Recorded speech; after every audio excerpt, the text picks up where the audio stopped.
wa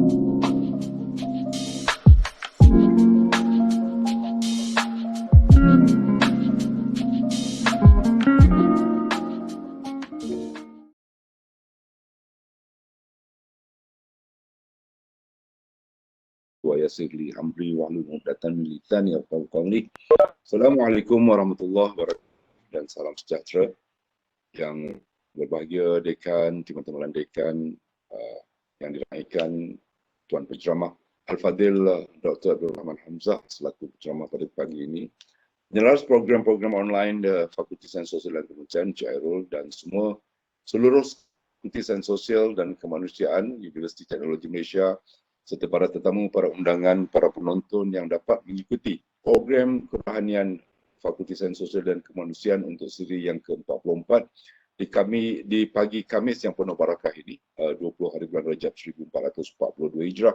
Sekali lagi kita dipertemukan dalam satu program yang telah pun sinonim dengan Fakulti Sains Sosial kita pada pagi ini, iaitu kisah yang diberikan ataupun tajuk yang diberikan adalah kisah Nabi Yaqub dan anak-anaknya yang akan dikupas daripada terjemahan dan juga daripada ayat surah Al-Baqarah ayat 133 dan 134, dan kami juga menaikkan kehadiran qari undangan kita pada pagi ini yang turut akan membacakan semula ayat-ayat surah Al-Baqarah tersebut. Alhamdulillah, jadi tuan-tuan dan puan-puan, tanpa melengahkan masa, kita mempersilakan Al-Fadhil Dr. Abdul Rahman Hamzah untuk memulakan acara dengan membacakan terlebih dahulu surah tersebut. Silakan Doktor.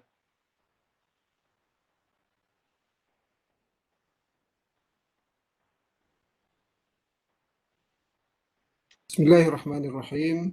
Assalamualaikum warahmatullahi wabarakatuh. Waalaikumsalam warahmatullahi wabarakatuh. Alhamdulillah, syukur kita kepada Allah Subhanahu wa taala kerana pada pagi ini dapat bersama-sama dalam program kerohanian FSSH siri 44. Terima kasih kepada Tuan Pengerusi, Encik Jais, seterusnya dekan dan staf FSSH dan seluruh warga yang mendengar program ini.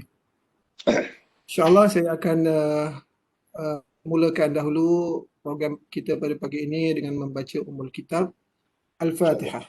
A'udzubillahi minasyaitonirrajim. Iyyaka na'budu wa iyyaka nasta'in.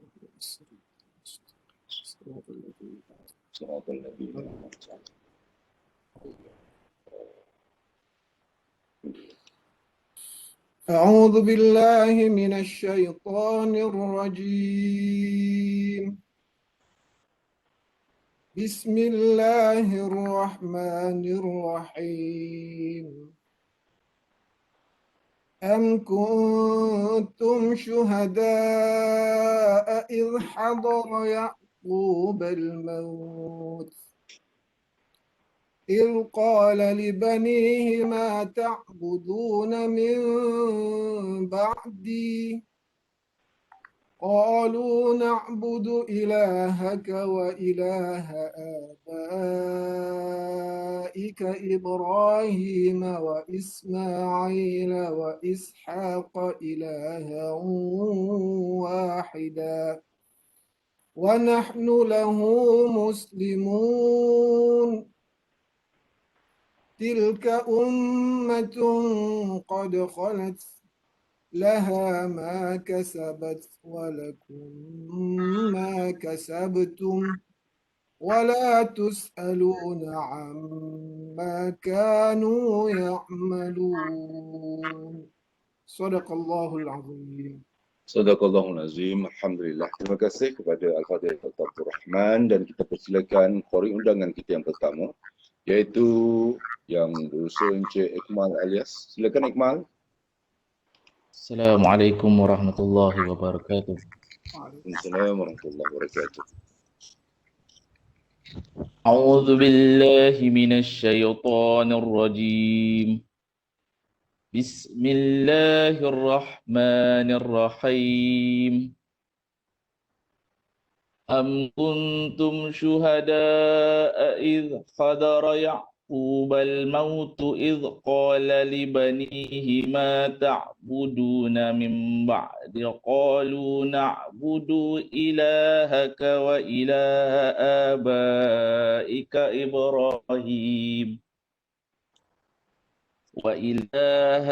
آبائك إبراهيم وإسماعيل وإسحاق إلها واحدا ونحن له مسلمون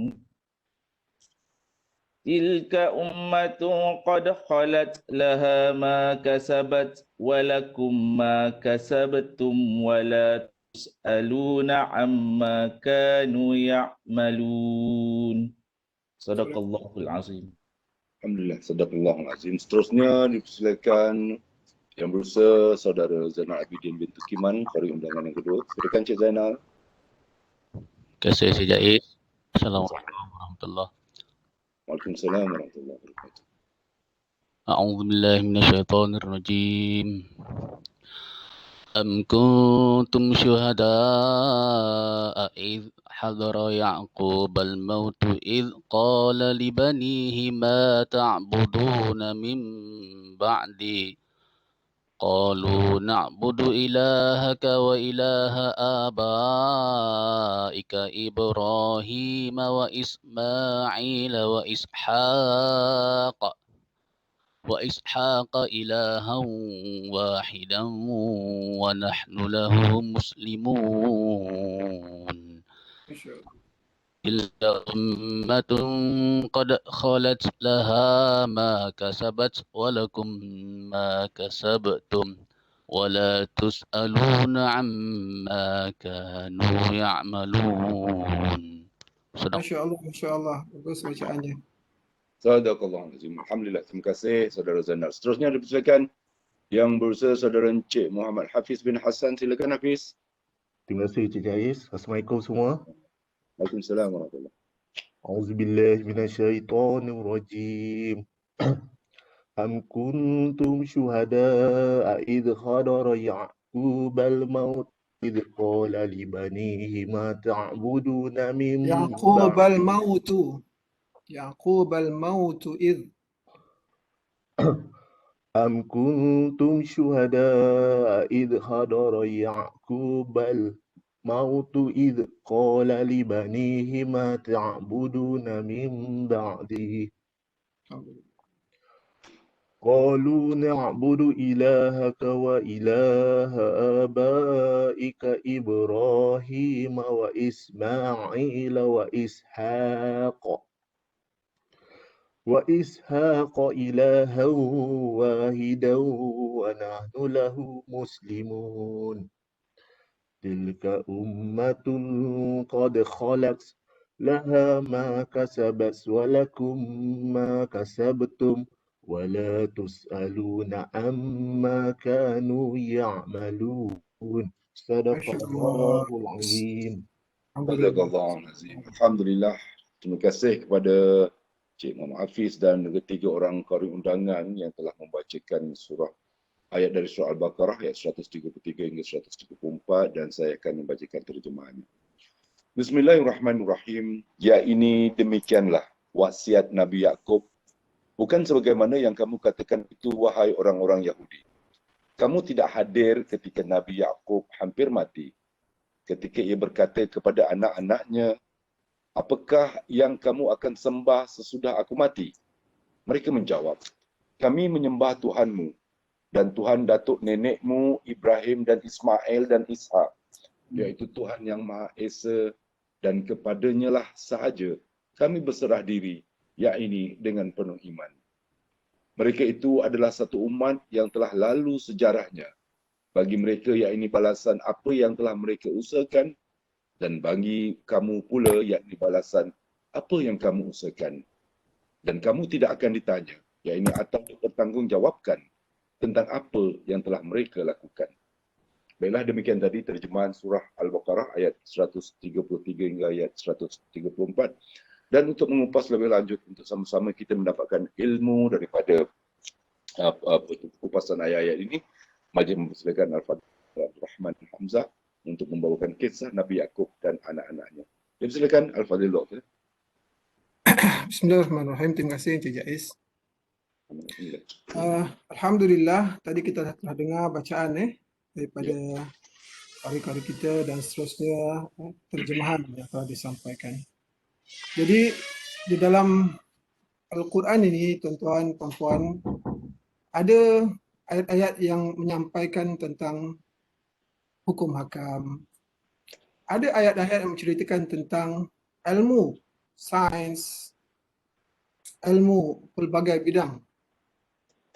Ada yang menceritakan tentang peristiwa yang berlaku di zaman Nabi Muhammad SAW, dan ada juga tidak kurang ayat-ayat yang menceritakan tentang sejarah, kisah Nabi-Nabi terdahulu dan umat-umat terdahulu yang amat besar peranannya untuk kita baca dan kita hayati, kerana sesungguhnya manusia ini adalah manusia, makhluk Allah dengan sifat-sifatnya. Kadang-kala perkara-perkara yang telah berlaku akan berulang kembali. Sejarah adalah tentang peristiwa-peristiwa yang berlaku kepada manusia, dan selagi mana manusia kadang-kadang perkara-perkara yang pernah berlaku itu boleh berlaku lagi.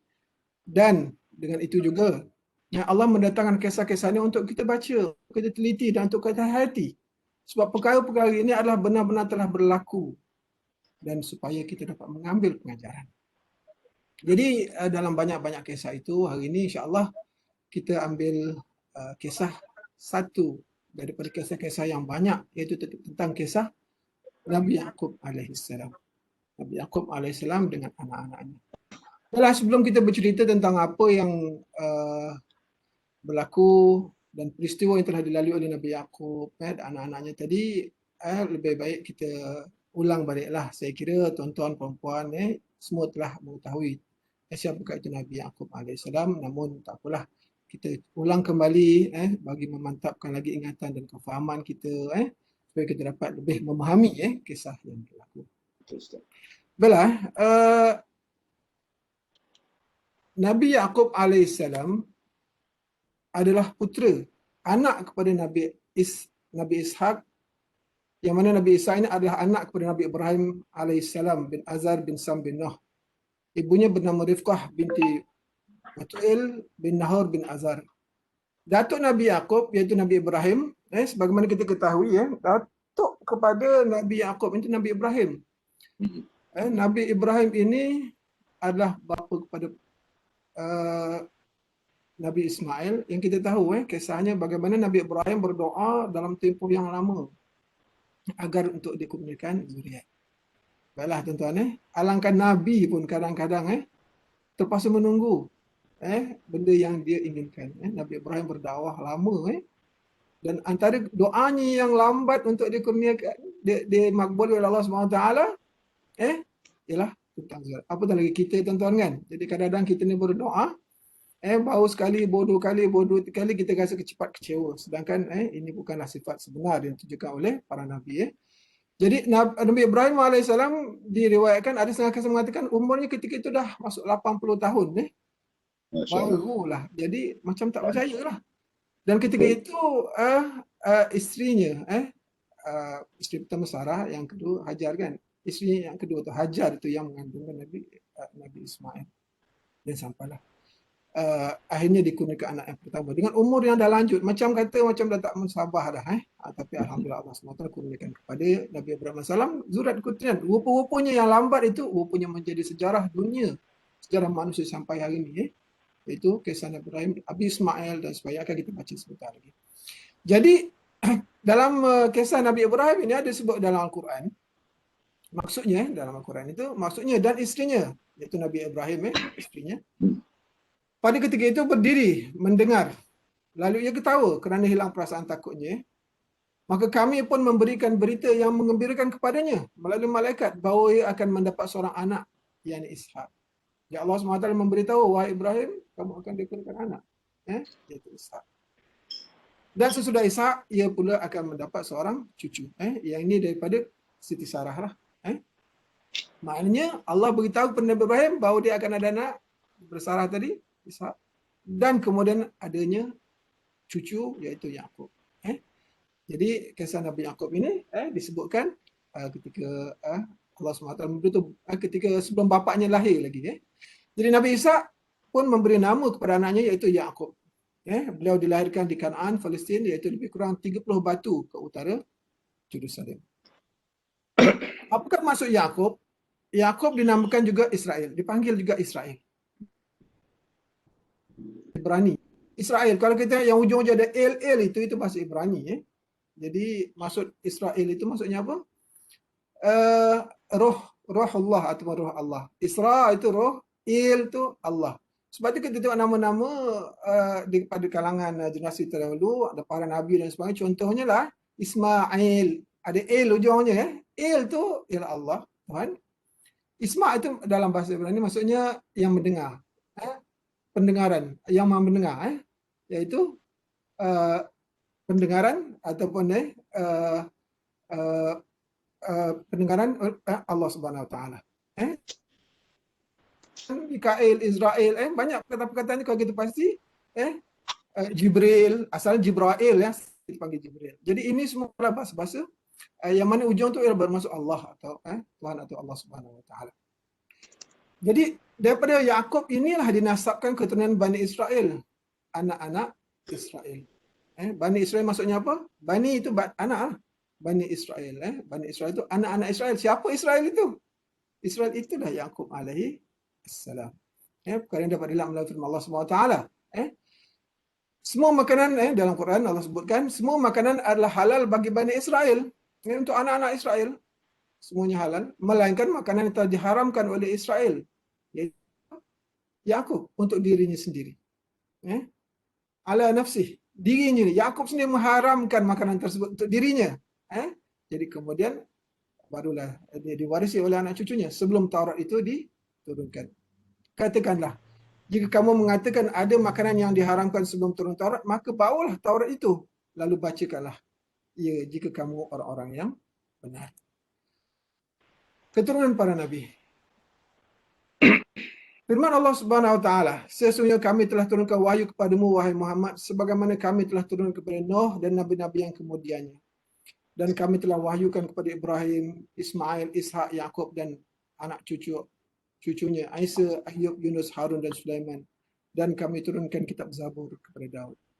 Jadi apa yang berlaku kepada Nabi Muhammad SAW bukanlah perkara baru kerana Nabi Muhammad SAW adalah mewarisi para nabi sebelum-sebelumnya.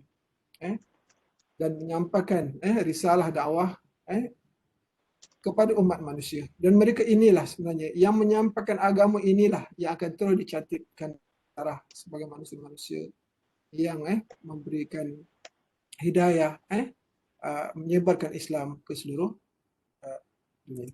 Baiklah, kisah Nabi Yaqub. Baiklah, kita mula bercerita tentang kisah Nabi Yaqub alaihissalam. Jadi Nabi Yaqub alaihissalam ini dia mempunyai seorang abang lah. Ada yang mendapatkan berkata kembar dia. Nabi Ishak dikurniakan dua anak melalui isterinya. Dua orang anak iaitu seorang Nabi Yaqub dan seorang lagi Aish.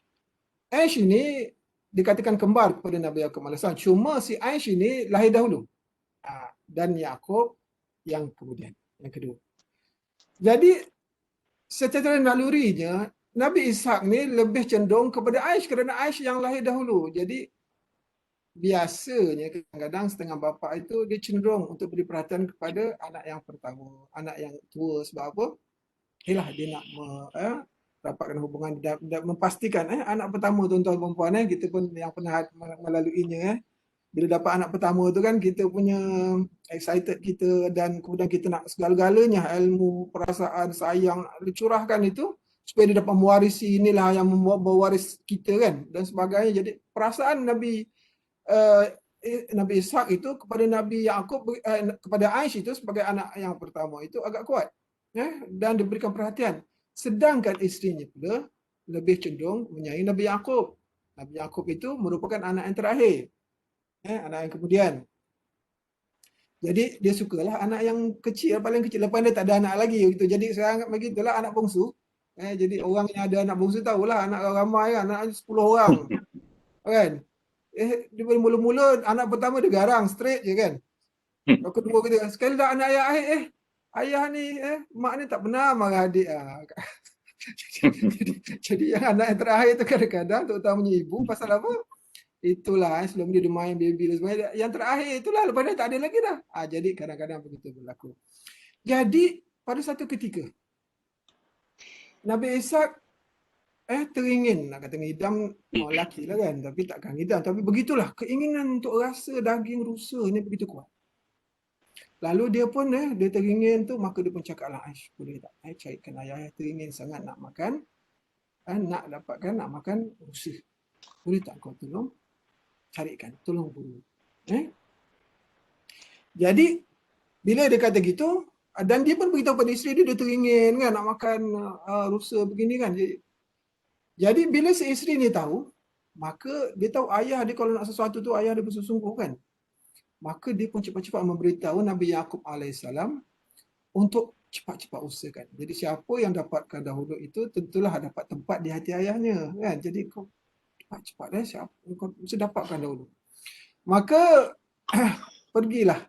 Sedangkan ada yang mengatakan si Aish ini mengambil masa lagi masih lagi merancang untuk cari itu dia masih lagi tidak bersegera. Sedangkan Nabi Yaqub dah pergi awal-awal dan mencari berburu rusa untuk disembahkan kepada ayahnya. Dan akhirnya dapatlah Nabi Yaqub menangkap rusa tadi dan dibawa kepada ayahnya. Jadi Aish terperanjatlah. Dia belum dapat lagi. Bila dia mendengar berita itu, dia pun terperanjat. Dan bila Nabi Ishak ni menerima ayahnya punya gembira kan, dia punya ceria je tu, maka dia pun terima kasih kepada ayah itu dan dia punya gembiranya itu, dia pun mendoakan yang terbaik untuk Nabi Yaqub AS. Yalah, bila bapa nakkan sesuatu, ada anak yang dapat sampaikan hajat dia, gembira dia tu. Jadi cara dia nak menunjukkan gembira dia apa? Dia doakan yang terbaik untuk anak. Jadi apa doa Nabi Yaqub AS kepada Nabi Ishak kepada Nabi Yaqub? Mudah-mudahan ya Allah engkau berikanlah anakku ini mewarisi nabi-nabi dan raja-raja. Menjadi orang yang penting. Jadi pewaris para nabi dan raja-raja. Sedangkan doa ini tidak diperoleh oleh Aish. Jadi bila mendengar begitu, Aish pun lah rasa kenapa ayah tak doakan dia begini kan. Jadi timbul hatinya rasa cemburu. Dan bermula dari rasa cemburu ini, adakah si Yaqub berbuat jahat kepada Aish? Tidak. Tetapi realitinya begitu tuan-tuan. Untuk orang merasa marah, benci dan cemburu kepada kita, bukan kerana kita buat jahat kepada orang. Kadang-kadang kerana apa yang Allah kurniakan kepada kita, orang jadi musuh kepada kita. Betul tak tuan-tuan? Jadi itulah dia cabaran. Rasa ira. Ini yang berlaku kepada Aish. Adakah Nabi Yaqub AS buat jahat kepada dia? Tidak. Tapi kerana doa Nabi Ishak tadi kepada dia, dia tak dia terasa cemburu. Kenapa Nabi Ishak mendoakan dia? Kerana itu saja. Dia rasa cemburu. Dan dengan rasa cemburu itu, maka dia mula iri hati dan dia mulalah bersikap dingin. Kemudian akhirnya dia mulalah menyindir dan akhirnya berlakulah ketidakadilan, kezaliman yang berlaku kepada Nabi Yaqub AS. Jadi hubungan mereka berdua semakin hari semakin renggang dan bertambah buruk. Nabi Yaqub pun akhirnya bila berlaku banyak perkara itu, dia pun mengadulah kepada Nabi Ishak. Abangnya begini dan dia tak tahan lagi. Apakah cara untuk dia menghadapi? Sedangkan dia tidak buat apa-apa pun kan. Dia hanya buat yang terbaik untuk ayahnya dan sebagainya. Jadi akhirnya perkara itu berlaku berterusan. Maka ayahnya pun rasa macam dah. Kadang-kadang bila berlaku begitu, perlu ada ruang sedikitlah supaya hubungan itu tidak berterusan dalam keadaan ketegangan. Perlukan ruang. Maka Nabi Ishak pun menasihatkan kepada anaknya. Apa nasihat Nabi Ishak kepada Nabi Yaqub? Wahai Yaqub, kau pergilah, hijrah, tinggalkan tempat ini, itu mungkin lebih baik bagi kau. Kau pergilah ke satu tempat yang namanya Fadan Aram, daerah. Di sana ada saudara dia, saudara kepada Nabi Ishak ni namanya Laban. Kau carilah nama tempat namanya Fadan Aram ini di Iraq.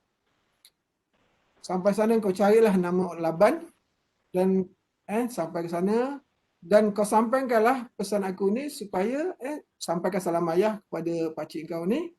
Katakanlah ayah kirim salam dan kemudian ayah meminta supaya kita ni berbesan dan kahwinkanlah si Yaqub ini dengan anak kepada si Laban. Itu pesan Nabi Ishak kepada Nabi Yaqub. Maka Nabi Yaqub pun berfikir itulah cadangan ayahnya, itulah cara terbaik baginya berhijrah ke tempat yang lain, memulakan kehidupan yang baru supaya tidak terus berlaku perkara tidak baik kepadanya.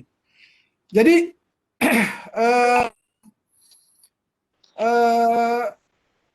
maka Nabi Yaqub pun memulakan perjalanannya meninggalkan Palestin. Pergi ke Iraq. Dulu tak ada flight tuan-tuan. Dulu tak ada flight, tak ada kereta api laju, tak ada. Jadi Grab pun tak ada lagi tuan-tuan. Jadi nak pergi tu kita boleh bayangkan kalau orang ada kaya sangat ni, orang ada kuda tapi jarang tuan-tuan. Biasanya unta lah. Kuda pun untuk jalan jauh tak sesuai kan. Jadi unta. Dan unta ni nak sampai ke Iraq makan masa berbulan-bulan. Jadi tak apalah, kalau itulah yang terbaik baginya, dia pun memulakan perjalanan. Jadi berhari-hari, berminggu-minggu, sampai satu tempat, Nabi Yaqub diceritakan, ada satu tempat tu Nabi Yaqub berhenti dan dia berehat di situ. Dan di situ dia tertidur. Dan ketika dalam tidurnya itulah, baginda bermimpi. Melihat sesuatu yang ajaib lah. Para malaikat naik ke langit, kemudian turun ke bumi dan menyampaikan firman Allah SWT kepadanya. Jadi dalam mimpi Nabi Yaqub itu, dia bermimpi bahawa Allah SWT berfirman kepadanya, sesungguhnya aku akan memberkatimu dan akan memperbanyakkan keturunanmu. Padahal masa itu belum kahwin lagi. Tapi Allah dah memberikan wahyu kepadanya menyampaikan mesejnya. Begitu. Aku akan jadikan bumi ini untukmu dan anak cucumu selepas kamu. Jadikan bumi ini untukmu. Dunia ini, kekuasaannya, pengaruhnya, namanya. Dan anak cucu kamu akan mewarisinya. Jadi bila bangun dari tidur, gembira tak tuan-tuan? Gembiralah. Sebab peristiwa gambaran itu, gambaran yang bukan sikit-sikit tu tuan-tuan. Dia akan berkahwin, dia akan ada anak, dan anak-anaknya menguasai, memegang tampuk kerajaan, menguasai pemerintahan dunia, dan anak-anak cucu akan mewarisinya. Jadi itu satu benda yang sangat besar. Dan baginda mengetahui bahawa mimpi ini adalah mimpi dari Allah SWT. Apa ni dipanggil juga sebagai khabar sadiq. Jadi maksudnya khabar yang benar. Sebagaimana kita tahu bahawa Rasulullah SAW telah bersabda, ar-ru'ya salas, mimpi ada 3 tuan-tuan kan. Mimpi, permainan tidur. Yang kedua, wahyu ataupun kurniaan, ilmu dari Allah SWT. Dan yang ketiga, gangguan syaitan. Jadi sebab tu kita kadang-kadang nak hajat dan sebagainya, kita sembahyang hajat dan sembahyang istikharah dan sebagainya untuk supaya Allah berikan petanda-petanda dan menyampaikan doa kita, dan kadang melalui mimpi memang ada. Dan banyak kisah-kisah ni tak semestinya orang Islam, orang lain pun boleh menerima. Jadi ini yang berlaku pada Nabi Yaqub alaihissalam. Jadi dia bermimpi dan yakin bahawa itu adalah daripada Allah SWT. Jadi bila gembira itu bangun, bila rasa gembira itu, Allah, alhamdulillah gembiranya kan dapat ini, dan dia yakin bahawa ini adalah wahyu daripada Allah SWT. Maka lantaran kerana rasa syukurnya itu, apa yang dia buat? Baginda bernazar mau membangunkan tempat itu menjadi tempat ibadah kepada Allah SWT sebagai lambang, tempat, batu tanda kepada pengabdian seorang manusia kepada Tuhan yang Maha Mencipta. Maka apa yang berlaku? Nabi Yaqub AS ambil batu, satu batu, dan celupkan ke dalam minyak, dan letakkan di situ, dan ada tanda lah bahawa di situ tanda sebagai tempat ibadah. Dan disitulah diriwayatkan oleh ahli sejarah, para perawi, bahawa itulah tempatnya yang kini dikenali sebagai Baitul Is. Maknanya dah sampai ke masa tu dalam perjalanan lah, masih lagi di Palestin, di Baitul Is. Mana belum masuk Iraq lagi, jauh lagi tuan-tuan. Jadi dengan itu semangat itu untuk terus meneruskan perjalanan. Jadi menurut ahli sejarah, Nabi Yaqub adalah orang yang bertanggungjawab mendirikan Masjid Al-Aqsa. Hal ini ada dijelaskan dalam sebuah hadis Nabi Muhammad SAW yang diriwayatkan oleh Bukhari dan Muslim dari Abu Dzar. Beliau bertanya kepada Rasulullah SAW, "Wahai Rasulullah, masjid apakah yang pertama sekali dibangun kat dunia ni? Ada banyak masjid. Apakah masjid yang paling tua, paling pertama sekali, wahai Rasulullah?" Maka baginda menjawab, masjid pertama ialah Masjidil Haram. Dan ini juga disebut dalam Quran. Inna awwala baitin wudi'a lin-nasi lalladzi bi Bakkah. Sesungguhnya rumah yang pertama didirikan untuk menjadi tempat pengabdian, iaitu yang di Mekah, iaitu Masjidil Haram. Jadi sahabat bertanya lagi kepada Rasulullah, kemudian apa selepas masjid Haram ini, masjid apa wahai Rasulullah? Maka baginda menjawab, masjid yang kedua ialah Masjid Al-Aqsa. Baginda melanjutkan, berapa jarak waktu di antara kedua-duanya? Sahabat bertanya, maka baginda menjawab, 40 tahun antara Masjid Al-Haram Makkah itu dengan Masjid Haram. Kita tahu kan kisahnya Nabi Ismail yang kita tak ceritalah sekarang. InsyaAllah kita akan cerita kalau ada masa akan datang kan. Iaitu bagaimana dia lahir dan dia letakkan di sana bersama-sama dan akhirnya mengasaskan tempat untuk dan adanya Zam-Zam dan sebagainya. Jadi hebat. Nampak tak hebatnya tuan-tuan Nabi Ibrahim? Anak cucunya itulah yang membangunkan Masjidil Haram dan kemudian anak cucunya juga yang kemudian membangunkan Masjidil Aqsa. Dan ini juga Nabi Ibrahim keturunan juga yang telah melahirkan Nabi Isa AS. Maknanya 3 agama paling besar tuan-tuan. Agama Islam, agama Kristian, Yahudi, agama Samawi yang 3 ini daripada keturunan Nabi Ibrahim AS. Hebatnya.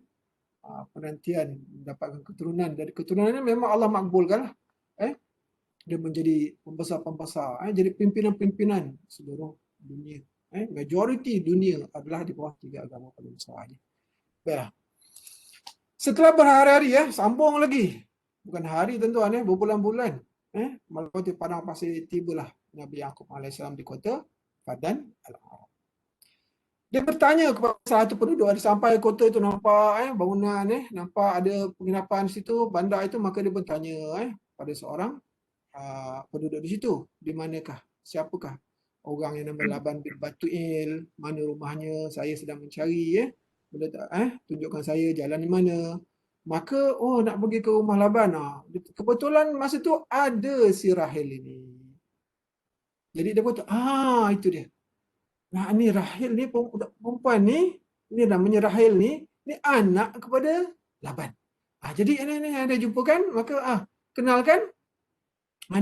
Pergilah jumpa. Jadi maka Nabi Yaqub AS bertemu dengan wanita berkenaan, gadis, kita gadis berkenaan, maka menerangkan kedudukan dirinya, siapa memperkenalkan dirinya dan hajatnya dan sebagainya. Maka Rahel pun faham dan membawalah dia. Kalau gitu, malah saya bawa jumpa ayah. Maknanya dia sepupu lah. Kan? Sepupu.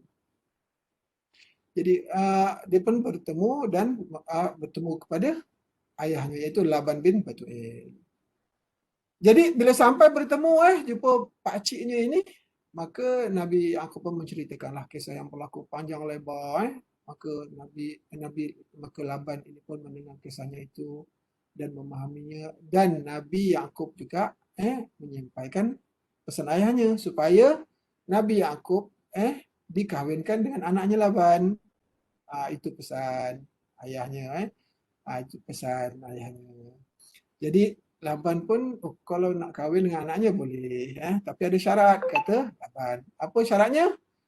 Kamu kena bekerja dengan aku selama 7 tahun. Syaratnya begitu. Dalam kisah dulu banyak gitu loh tuan-tuan. Kalau kita kisah Nabi Shu'aib, Nabi Musa dan sebagainya kan memang gitu. Jadi sebagai ganti mahar dia kerja 7 tahun. Begitu. Jadi kerja dengan aku selama 7 tahun dan lepas tu barulah boleh kahwinkan dengan anaknya, gadisnya. Jadi memang dah dia datang daripada jauh, memang menyampaikan hasrat ayahnya dan nak memberi kan 7 tahun. Dan 7 tahun dia akan kenal siapakah itu Yaqub dan pribadi dan keluarga dan akan dikahwinkan dengan anaknya. Setelah 7 tahun berlalu, ini cinta pertama. Setelah 7 tahun berlalu, maka Nabi Yaqub AS pun bertemu dengan Laban, wahai pakcik, sekarang dah 7 tahun. Maka bolehlah, saya sempurnakan janji saya kepada pakcik. Maka saya nak menagih janjilah untuk dijodohkan dan saya bebaslah untuk membina kehidupan sendiri. Maksudnya begitulah kan. Jadi Laban ni pun, baiklah aku nikahkan kau, disediakan baju perkahwinan, dia kahwin. Dikahwinkan dengan Laya. Bila nak dikahwinkan dengan Laya, si Nabi Yaakob pun tengok, ini lain. Yang dia jumpa dulu dan kali pertama itu hatinya rupanya dah jatuh kepada si Rahil. Dia dah jatuh hati. Adalah yang meriwayat mengatakan bahawa Rahil ni memang pribadinya, fizikalnya memang lebih menarik dan sebagainya lah kan.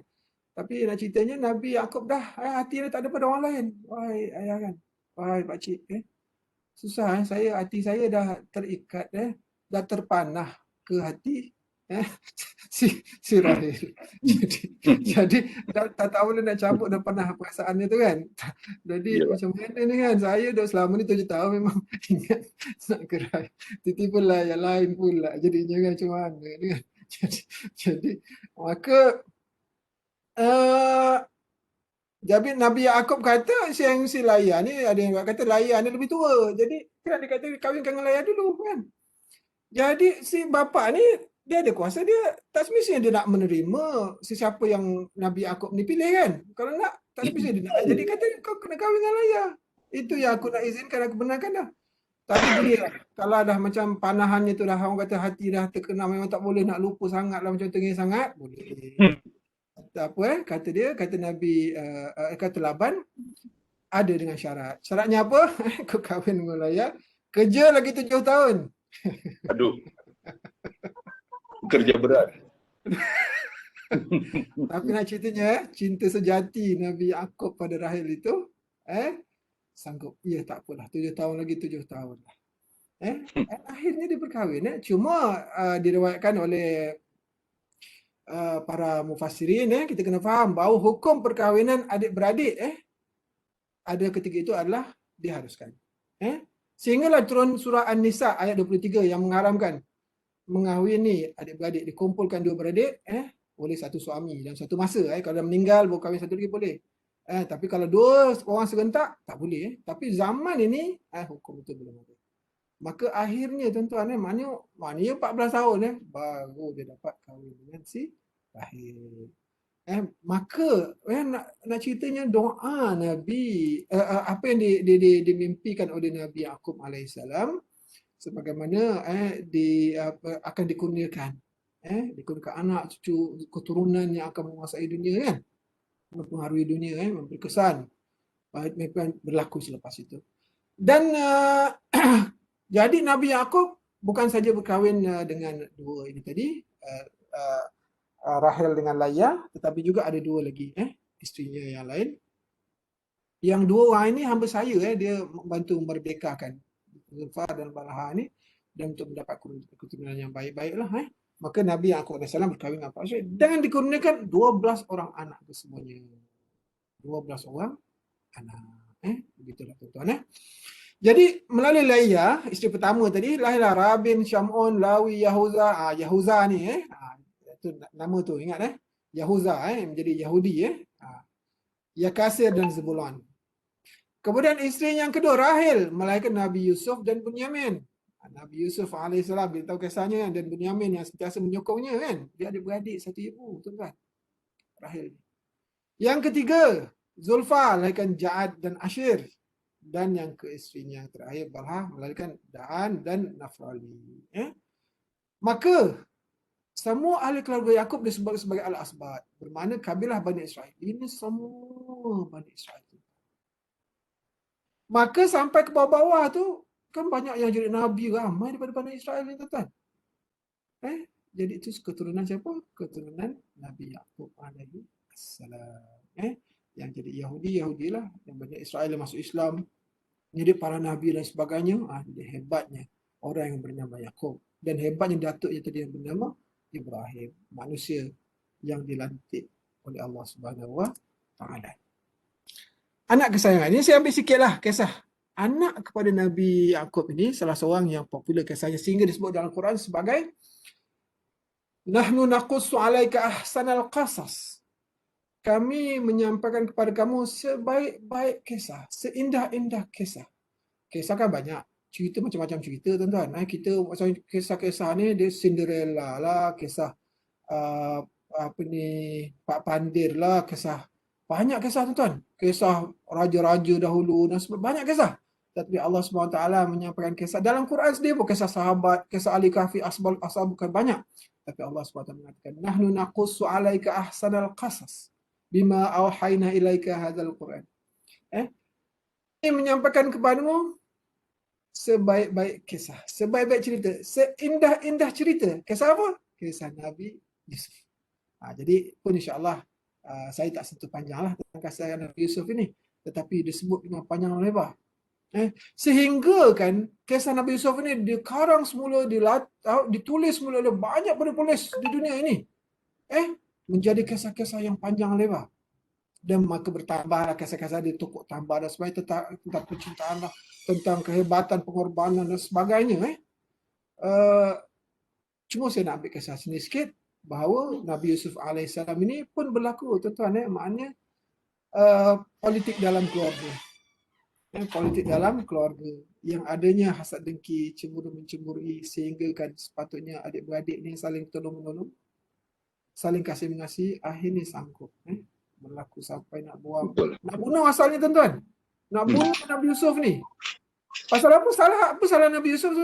Nabi Yusuf tak salah. Cuma Nabi Yusuf tu dilahirkan dengan keadaan yang cantik, yang handsome, yang menarik, bijaksana, baik, package yang lengkap. Maka adik-beradik cemburu. Jadi adakah salah Nabi Yaqub? Tak, tuan-tuan. Tapi rupanya itulah. Allah bagi nikmat tak sama, tapi ujiannya pun tak sama, tuan-tuan. Jadi bila nak dibunuh, ada adik-beradik lain kata janganlah dibunuh. Kita buang sajalah. Jadi kira ringan sikit lah. Dibuang tu maksudnya apa? Kalau ada orang ambil lah. Kalau tak, matilah kat situ. Memang tak Nabi Yusuf tak boleh naik, tuan-tuan. Tapi akhirnya Nabi Yusuf AS dibuang ke dalam perigi. Dan Nabi Yusuf dalam tempoh ada yang banyak hari, ada yang kata macam-macam riwayat lah. Sehinggalah akhirnya keletihan dan sebagainya. Sehinggalah orang ada musafir lalu nak ambil air. Tengok dalam tu ada budak kan. Dan cantik. Dan akhirnya dijual. Budak tu dengan harga yang murah. Darahim ma'dudah. Wa kanu fi minaz zahidin. Dia beli, dia ambil Nabi Yusuf ni nak minum air, dapatnya budak. Budak ni cantik pula tu. Oh, ini boleh jual ni zaman dulu, tuan-tuan. Dia boleh ambil, dia bawa ke Mesir, dia jual. Dengan harga yang murah. Asal pun ambil. Tak ada harga Nabi Yusuf AS. Okay. Apa yang berlaku kepada Nabi Yaqub? Balik cerita kepada Nabi Yaqub AS. Bila terputus, adik-beradik dia semua kata tak ada, dia kena makan dengan serigala. Dia bawa baju kan. Ayah tak percaya ke? Adik kita makan dengan serigala. Jadi mayat ni pun tak adalah, dia kena bawa dengan ni. Apa buktinya? Dia bawa, tuan-tuan, baju Nabi Yusuf AS, tangga Nabi Yusuf punya baju tu, dia ambil darah kambing, dia umurkan kat baju tu, dia tengok ni. Memang kami tak sangka, kami tengah lomba lari main-main kan. Itu pun Nabi Yusuf kena makan, kata dia. Jadi Nabi Yaqub AS pun sedih. Anak kesayangan. Anak kesayangan, tuan-tuan. Ini bapa dengan anak ni kalau sayang, tuan-tuan. Samalah mak dengan anak. Kadang-kadang tak mudah, tuan-tuan. Kita banyak rakan-rakan kita yang Allah SWT pinjam kat anak-anaknya tak lama kan. Kadang-kadang ada setengah 5 tahun, ada setengah 10 tahun kan. Allah ambil balik kan. Dia punya kenang-kenangan, tuan-tuan. Tengah ketawa ni. Kalau kita berbual, tiba-tiba kita cinta anak, cerita balik tentang anak dia. Senyap. Menangis, tuan-tuan. Betul tak? Jadi sayang bapa atau mak kepada anak ni kadang-kadang anak-anak tak faham. Tapi begitulah yang berlaku kepada Nabi Yaqub AS. Bila Nabi Yusuf itu, anak kesayangan itu hilang, maka dia pun sedih, nangis. Redha tetapi dalam sedih, menangguh kesedihan. Sehingga akhirnya ada setengah riwayat mengatakan dia kabur. Ada setengah katakan dia buta. Jadi kabur, kafif ni maknanya macam kabur yang kabur teruk lah. Kalau nampak pun kau setakat sikit-sikit gitu kan. Macam umpamanya tak nampak lah. Kan? Sampai begitu sekali. Sedih, menanggung kesedihan. Beberapa tahun kemudian, ini kisah hanya diringkaskanlah ceritanya kan. Jadi beberapa tahun kemudian Nabi Yaqub alaihissalam dengar berita. Sebenarnya kisah panjang bagaimana Nabi Yusuf alaihissalam dah duduk kat dalam itu bersama dengan istana itu, Zulaikhanya, kemudian dia pun jadi kepada Nabi Yusuf alaihissalam sehingga kan dia nak buat jahat, buat berzina dengan Nabi Yusuf. Nabi Yusuf kata tak nak kan, pada dia fitnah kan, dia kata Nabi Yusuf yang serang dia, sedangkan dia yang nak serang Nabi, dia maksud Nabi Yusuf alaihissalam. Tapi Nabi Yusuf kata lebih baik aku dipenjarakan, dia dihukum daripada aku buat benda yang dilarang oleh Allah Subhanahu Wa Taala. Jadi wanita yang cantik dan wanita yang berkedudukan. Sebab itu sebut dalam hadis Rasulullah SAW, orang yang menolak kejahatan daripada wanita yang ada keturunan, ada kedudukan dan ada kecantikan, itu satu yang kisah Nabi Yusuf alaihissalam. Jadi Nabi Yusuf tolak.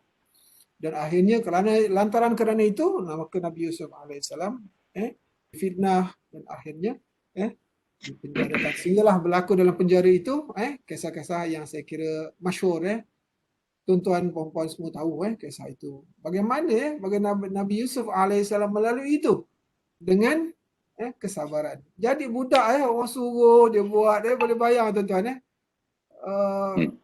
jadi pengorbanan yang begitu sampai duduk dalam penjara dan mentafsirkan mimpi. Mentafsirkan mimpi. Raja 7 tahun banyak hasil dan 7 tahun kemarau, maka Nabi Yusuf alaihissalam menasihatkan raja itu supaya menyimpan makanan dan akhirnya nampaklah kepimpinan Nabi Yusuf alaihissalam sehingga dilantik menjadi menteri, dia kata Perdana Menteri. Dan akhirnya adik-beradiknya itu bertemu menghadap, rupanya tak sangka itu adalah Nabi Yusuf. Kan?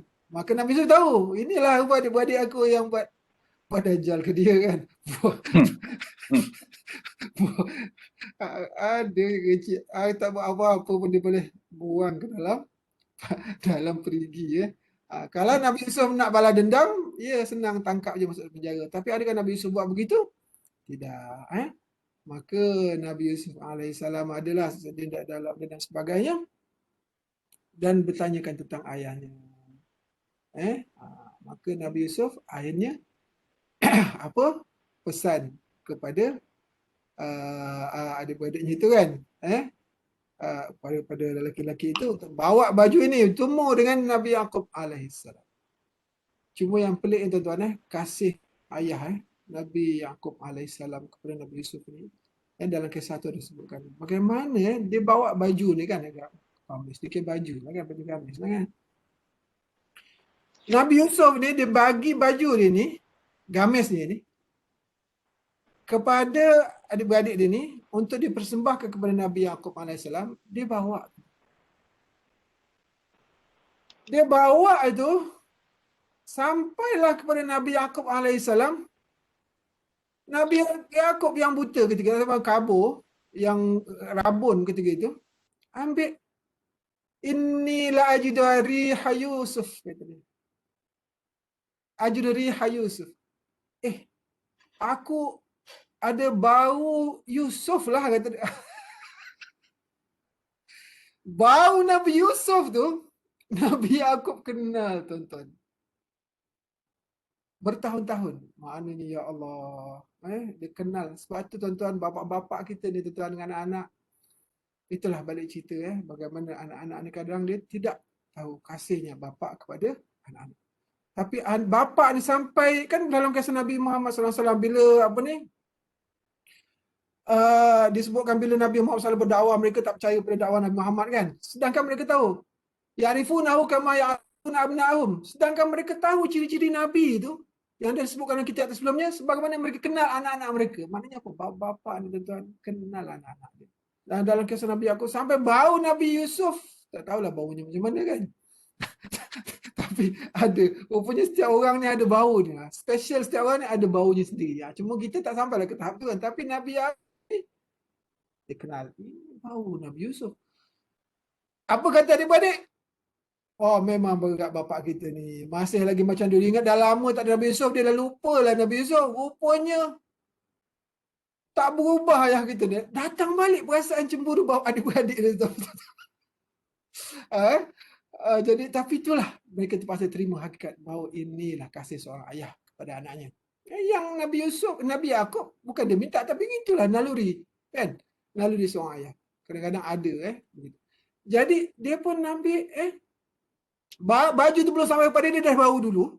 Kemudian apa yang dia buat ialah Nabi Yusuf suruh baju ni, kamis ni disapukan ke muka. Itulah mukjizat Nabi, kan? Nabi Yusuf AS bila disapukan ke muka Nabi Yaqub, maka fartadda basira, maka wajahnya kembali, matanya nampak balik. Maka adik-beradiknya pun mengakulah bahawa Nabi Yusuf ni adalah adik yang baik, kan? Apa yang Allah kurniakan kepada itu kurnia Allah pada dia. Maka kita belajar supaya janganlah cemburu, janganlah iri hati, hasad. Innal hasada ya'kulul hasanat kama ya'kulun naru al-hatab, kata Rasulullah. Perasaan hasad dengki ni, dia akan menghapuskan, memusnahkan segala kebaikan kita telah buat. Dia merosakkan kebaikan-kebaikan kita yang lalu. Bagaimana api itu membakar kayu-kayu api yang kering. Jadi itu memang masalah penyakit jiwa, rohani yang sering kali kadang berlaku dalam masyarakat. Iaitu perasaan cemburu, iri hati, hasad dengki. Tak boleh nak tengok orang jadi maka dengan itu.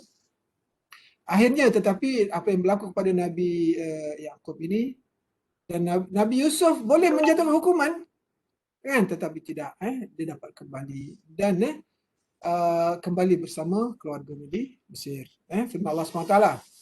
Apabila tiba pembawa khabar gembira itu, dia letakkan baju kamis itu ke wajah Yaqub, lalu dia dapat melihat kembali. Ini dalam firman Allah SWT. Menurut riwayat, Nabi Yaqub ni meninggal dunia selepas 7 tahun bertemu dengan anaknya Yusuf AS. Dia bertemu kembali dengan nabinya 17 tahun. Lepas tu barulah baginda meninggal dunia. Masa umurnya berapa tahun? 147 tahun. Nabi Yaqub meninggal umurnya 147 tahun, meninggalkan 12 orang anak, ramailah cucu-cucunya. Sebelum meninggal dunia, ini yang menarik tuan, yang kita bacakan pada awal tadi. Apa pesan Nabi Yaqub AS kepada anak-anaknya? Firman Allah SWT, am kuntum hadara Yaqub al-maut, adakah kamu memerhatikan apa yang berlaku? Kamu saksikan tak? Kamu hadir tak ketika Nabi Yaqub berhadapan mati dan anak-anak semua ada di sekitarnya?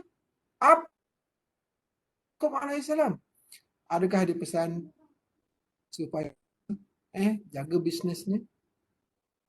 Adakah dia pesan supaya jaga kepentingan ataupun menjaga nama baiknya ke, ataupun bagilah harta-hartanya baik-baik, besok bapak dah mati kau janganlah bergaduh, kan? Ni dah nak mati, kan? Apakah perkara yang paling penting? Yang lain itu penting, kita tak nafikan. Belajarlah tinggi-tinggi, jadi apa ni, usullah apa dan sebagainya, kan? Memang penting, kan? Tetapi apakah yang paling disebut dan disebutkan dalam Al-Quran? Satu saja, tuan. Bila nak mati, bila nak meninggal dunia, apakah seorang pemimpin besar dunia ni, tuan-tuan, Nabi Yaqub ni, dan anak-anak cucunya, kalau anak cucunya boleh sehebat Nabi Yaqub, Nabi Yusuf, kalau cucunya boleh sehebat begitu, bayangkan bapaknya macam mana dia mendidik anak-anak. Dan bagaimana hebatnya Nabi Ibrahim AS dan sebagainya. Jadi kehebatan besarnya kedudukan Nabi Yaqub AS, dia hanya melihat benda yang paling penting. Orang yang besar, orang yang hebat, bukan kerana badannya kuat saja, bukan badannya kuat menjadikan dia hebat, ataupun kerana aspek-aspek tertentu, tak, kan? Ialah kerana apa yang dia tinggalkan, apa yang difikirkan, apa yang diperkatakan. Apakah yang disebut oleh Nabi Yaqub AS ketika nak berhadapan dengan mati? Jadi ketika anak-anaknya menantikan nasihat-nasihat pelbagai, banyak benda nak ditanyakan, banyak benda nak disampaikan. Apakah, wahai anak-anakku, apa yang kamu akan sembah selepas kemerdekaan? Apakah agamamu? Maksudnya begitulah. Maka mereka semua menjawab, kami akan menyembah Tuhanmu dan Tuhan bapa-bapamu ataupun nenek moyangmu, iaitu Ibrahim, Ismail, Ishak. Sebenarnya Nabi Ibrahim tu datuk. Bapa lah kepada Nabi Ishak. Ismail tu siapa? Ismail tu pakcik dia. Ishak, iaitu Tuhan yang Maha Esa dan kami tunduk kepadanya. Kami akan menyembah Tuhan yang satu, wahai ayah. Tenangkanlah hatimu, wahai ayah. Apabila kamu tak ada, kami tidak akan berpindah, tidak akan berganjak. Inilah pegangan kami sepanjang hayat kami. Inilah benda yang paling penting dalam hidup kami untuk kami pegang sehingga akhir hayat kami dan akan kami sampaikan kepada anak cucu kami. Iaitu apa dia? Tuhan yang satu. La ilaha illallah Muhammadur Rasulullah. Baiklah. Sampailah kita ke penghujung perjumpaan kita pada kali ini. Kita ambil sedikit pengajaran. Apakah pengajaran ayat yang telah kita bacakan? Yang pertama, keutamaan penghayatan agama anak-anak mengatasi pendidikan lain. Ya tuan-tuan, kadang-kadang banyak benda anak-anak kita ni, tetapi jangan sampai kita lupa bahawa pendidikan agama itulah yang paling penting. Kadang-kadang anak kita nak masuk asrama kan, dah dapat kursus cemerlang UPSR walaupun tahun lepas tak ada UPSR kan siapa-siapa pada anak daripada awal tahun pun tak ada UPSR. Cuma besok dapat asrama kan. Dapat asrama, apa pesan kita? Apa yang kita pesan? Kasut ada tak? Baju ada tak? Bagnya apa semua lengkap tak? Tapi kadang-kadang kita tak ambil berat tentang ngaji dia. Kita tak bekal pun Quran. Betul tak tuan? Kita tak pesan pun. Besok masuk asrama, selain baca buku, jangan tinggalkan baca Quran. Berapa ramai tuan-tuan ikut pengalaman kita kan? Budak-budak, masa dia kecil tu dah ngaji sekali, dah khatam. Sekali tu lah khatam semua hidup dia. Masuk asrama dah tak ada ngaji dah tuan-tuan. Adakah Quran itu, siapa yang kata Quran itu wajibnya sekali, dia mesti baca sekali saja? Ada sekurang-kurangnya sekali, ya betul. Sekurang-kurangnya lah. Kan? Khatamkanlah usul. Tetapi bukan kunci. Jadi kadang-kadang kita sibuk nak dia cemerlang. Balik asrama, balik cuti, tanya tak dia ngaji tak tuan-tuan? Selain daripada sembahyang, itulah kita tanya. Ngaji tak? Jadi itu contohnya. Kadang-kadang kita lain daripada agama, kita petikan tapi agama, kadang-kadang kita terlepas pandang. Yang kedua, memilih pasangan keturunan yang baik untuk mendapat zuriat yang baik. Kata Nabi Muhammad SAW, fa'inal irqa dassas. Mana Nabi kata apa? Perhatikanlah siapa yang kau pilih menjadi pasangan hidupmu. Fa'inal irqa dassas. Kerana sesungguhnya faktor keturunan atau genetik itu sangat memberi kesan dalam pembentukan keturunan. Maknanya kalau alang-alang asalkan nama isteri saja kita terima atau nama suami saya lelaki rasa baik aja kan, kita nampak okey, kaya, banyak duit, kerja stabil kan, jangan tuan-tuan. Kerana fa'inal irqa dassas, kita nak maksudnya begitulah, untuk tu tahu ni untuk apa ni, untuk anak-anak kita lah besok kan. Untuk kita dah ada pasangan dia kan. Jadi kita membentuk yang lebih apa yang ni kan, cerita untuk anak-anak kita. Jadi baik-baik nak jadi menantu nak jadi apa? Fa'inal irqa dassas. Keturunannya penting tu. Fa'inal irqa dassas. Faktor keturunan. Jadi sebab tu kata Nabi Ibrahim tu, anaknya keturunan dia tu, dia memang faktor genetik tu kan besar keturunan. Jadi orang-orangnya tu pemikirannya jauh hebat dalam pelbagai aspek. Seterusnya, setiap yang susah akan ada hikmahnya. Setiap yang susah akan ada hikmahnya. Kita tengok tak mudah apa yang dilalui Nabi Yaqub AS. Berhijrah. Kan dah ada bapa yang sayang pada dia, maknya sayang, tapi dia terpaksa tinggalkan sebab untuk membina kehidupan yang baru. Begitu juga kisah Nabi Yusuf AS. Setiap yang susah akan ada hikmahnya. Jadi Nabi Muhammad SAW telah bersabda, ajaban li amril mu'min, inna amrahu kullahu lahu khair. Peliknya orang Islam ni, orang yang beriman kepada Allah SWT, pelik. Pasal apa? Setiap benda yang berlaku padanya ada hikmahnya. Sekiranya dia dapat satu kurniaan Allah SWT, maka dia bersyukur. Kesyukurannya itu akan memberikan hikmah yang banyak. Dia akan jadi orang yang lebih baik, lebih banyak mengingati Allah, bersyukur, menginfakkan rezekinya, bermanfaat kepada manusia. Wa in asabathu sarra'a wa in asabathu dharra'a sabara. Dan bila pula Allah uji dia dengan mudarat, kesulitan, kesusahan, sabara, maka dia bersabar. Itu ke 1001 pintu kebaikan untuk dirinya. Kadang-kadang kita ada benda yang kita minta lain, tak dapat. Dapat yang lain pula. Tiba-tiba dia kurniakan atau dia uji dengan perkara yang maka rupa-rupanya tiap-tiap perkara itu ada hikmahnya. Jadi kalau kita bersabar dan menerima ujian Allah SWT itu pasti ada pintu-pintu yang Allah akan buka. Walaupun kita tengok ini memang bala ni, bala bencana ni, tak ada kebaikan, tak nampak kebaikan yang bala ni kan. Bila dah terima musibah, selalu kita tak, betul tak tuan-tuan bila dah jatuh musibah, habislah bala lah, habislah lingkup, habis tak tuan-tuan, rupanya Allah buka pintu lain. Bila kena PKP kan, berapa ramai orang bisnes teruk, masalah dan sebagainya kan, rupa-rupanya dia bisnes online pula, banyak pula contohlah. Ataupun orang yang berhijrah ke tempat lain kan. Dia macam kisah, tapi Allah SWT buka, bertemukan dia dengan siapa tadi? Rahil. Dengan Laya tadi dapatlah. Jadi kalau sedangkan dia kahwin dengan orang tempatan tu mungkin tak dapat begitu. Contohnya begitu. Kan benda-benda yang kita tak sangka. Seterusnya, mimpi yang baik antara bukti kuasa Allah SWT. Maksudnya apa tuan-tuan?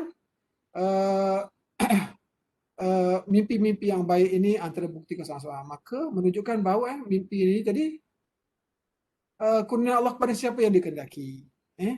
Walaupun dia tidak boleh menjadi hukum, tetapi sebab tu kita kena berusaha. Contohnya macam cara kita sembahyang hajat, sembahyang istikharah, itu benda kita kena usaha lah. Kadang-kadang kita tak tahu kan mana yang baik untuk kita kena usaha. Dan Allah akan beri petanda-petanda. Allah boleh beri petanda itu untuk sebagaimana Allah SWT beri kepada manusia-manusia yang lain. Kadang-kadang kita mimpi benda tu betul keputusan. Benda kita mohon satu benda tu betul. Ataupun istikharah minta pilihan Allah SWT, Allah tunjukkan macam ada petanda-petanda. Itu bukti kuasa Allah SWT. Itu bukti kuasa Allah SWT. Dan seterusnya, air yang dicincang tak akan putus. Maka adik-beradik ni kadang-kadang tuan-tuan, begitulah. Walaupun nama adik-beradik, kadang kita pelik tuan-tuan. Betul tak? Katalah adik-beradik ada 5 orang. Tuan-tuan adik-beradik ada 5 orang. Kita daripada kecil ni, daripada perut ibu yang sama. Daripada kecil duduk rumah yang sama. Makan sama-sama. Apa yang abang kita makan, kakak kita makan, adik kita makan, itulah kita makan. Pergi sekolah sama. Pakaian sama. Beraya, berjalan sama. Tapi tuan-tuan, bila sekolah, keputusan peksa, pergi ke sekolah asrama universitinya, akhirnya bekerja. Kadang-kadang jarak antara seorang dengan seorang adik-beradik makin lama makin besar, gapnya semakin jauh. Dan kadang-kadang kita tak sangka. Sedangkan kalau kita ingat zaman kita kecil-kecil dulu, tak ada beza. Tapi satu masa, dan kadang-kadang begitu juga, sebab-sebab yang kecil ini memutuskan hubungan adik-beradik. Silaturahim. Bergaduh kerana RM1,000, RM2,000 punya sebab tuan-tuan. Habis sampai anak cucu berpatah arang. Kerana apa? RM1,000 punya sebab. Betul tak tuan-tuan? Tetapi alangkah ruginya kalau kita ada benda lain keduniaan yang akan memutuskan silaturahim, sedangkan Allah SWT menyebutkan dalam Al-Quran tentang silaturahim. Wattaqullaha allazi tasaaluna bihi wal arham. Takutlah kamu kepada Allah yang dia adalah tempat kamu nak minta, dan takutlah kamu kepada silaturahim. Innallaha kana alaikum raqiba. Sesungguhnya Allah lah yang. Maknanya apa? Kalau kita nak Allah pelihara kita, 2 perkara ni kita jaga. Pertama, takutkan Allah. Yang kedua, jaga silaturahim. Kalau kita nak Allah pelihara kita, 2 benda ni kita kena jaga. Jadi kadang-kadang berlaku perbalaan antara keluarga, adik-beradik. Rakan-rakan tak payah cerita lah. Rakan-rakan se-office, macam-macam pemikiran pelik lah tu. Adik-beradik saja pun begitu, betul tak? Jadi, begitulah. Tapi kisah Nabi Yusuf tadi, Nabi Yaqub tadi, pengorbanan kadang-kadang mengalah, bukan berarti kalah.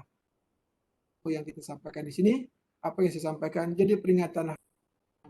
Kurang banyak kelemahan. Saya rasa tak layak nak cakap kat sini, tapi dah diminta untuk cakap, saya cakap jugalah. Mudah-mudahan saya dapat peringatan untuk diri saya sendiri, dan kalau Allah boleh dimanfaatkan oleh tuan-tuan puan-puan, ya alhamdulillah. Doa yang terbaik untuk kita semua. Saya silakan kembali kepada Cik Jais Musik. Assalamualaikum warahmatullahi wabarakatuh.